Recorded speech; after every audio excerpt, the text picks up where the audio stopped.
బీజమును లేని వృక్షంబు పెంపునుండు, శాఖ పల్లవ ఫల పుష్ప చయమునాస్తి.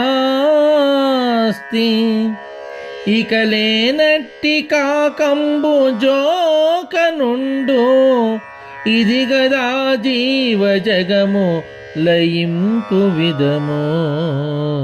కల్పనాతీత యోగాత్మ కేవలాత్మ.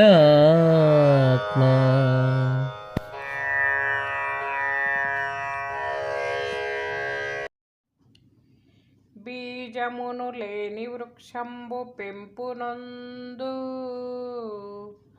శాఖ పల్లవ ఫల పుష్పచయము నాస్తి.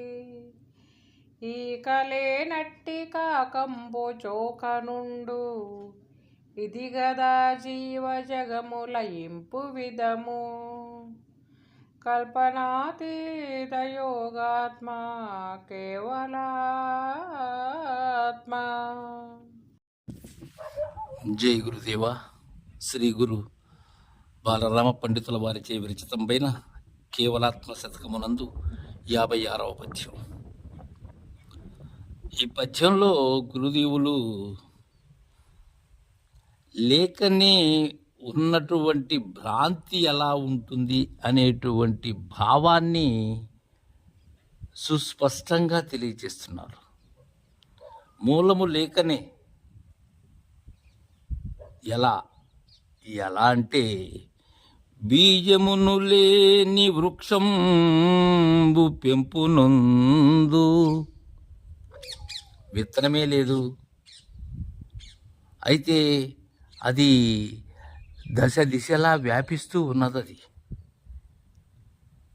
బీజము లేదు, అయితే వృక్షం ఉంటే బీజం లేకుండా ఎలా ఉంటుంది? దీనికి అదే, దానికి ఇదే, నేను మేనుల చందమే. మూలము లేదు, అది లేకనే తోపింపబడుతూ ఉన్నది. ఎలా? అనేకంగా. శాఖ పల్లవ ఫల పుష్ప చయము నాస్తి. బీజము లేనట్టయితే బీజములో ఉన్న వృక్షమునకు సంబంధించినటువంటి శాఖలు, ఆ కొమ్మలు, పల్లవములు, ఆ చిగుళ్ళు, పండ్లు, పుష్పములు, ఈ సమూహం అంతా లేదు. ఎప్పుడు లేదు? బీజమే లేనప్పుడు, వృక్షమే లేదు. అయితే ఇది పెరుగుతూ ఉన్నది, ఆక్రమించుకుంటూ ఉన్నది.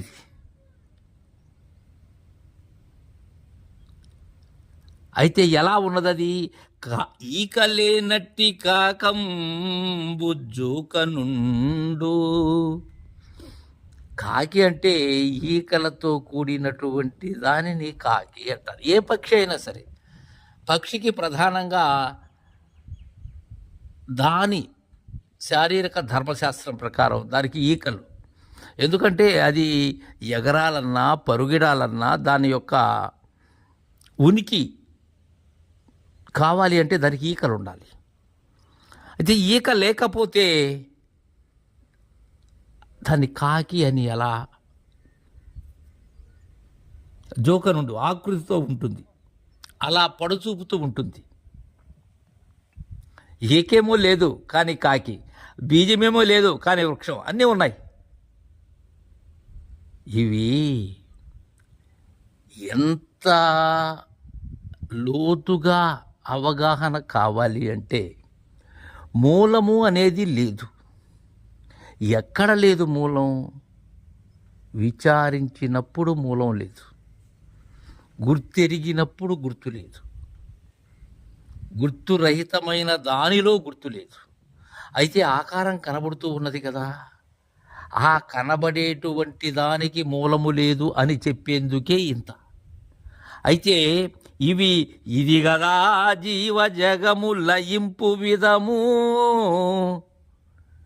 ఇది గదా జీవ జగముల ఇంపు విధము. ఈ జీవ జగత్తులు అనేది లయమైనటువంటి విధానం. అంటే లయం అంటే ఏంటి? ఇక్కడ లేనటువంటి విధానం.